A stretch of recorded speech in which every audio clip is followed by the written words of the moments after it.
So there's this idea out there, Chris, that you got to pay for stuff, that people won't just give it to you. And it has to do with the impact story. But to tell a story, you got to have data. To get the money to build the system, to have the data in, you got to tell a story. So how do you ever go and figure out ways to move this forward incrementally?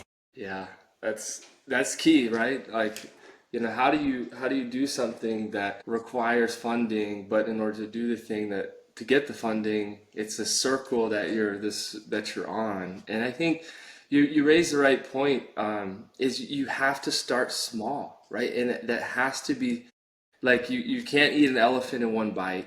And I think the way we've been able to start is to pick programs, right? So we can't do this with all 8 of our key programs at once. That would be highly disruptive and incredibly costly. But what we can do is make a pitch on a smaller fashion, something that's we can help absorb into our normal operating budget and say, we're going to do it in this department first.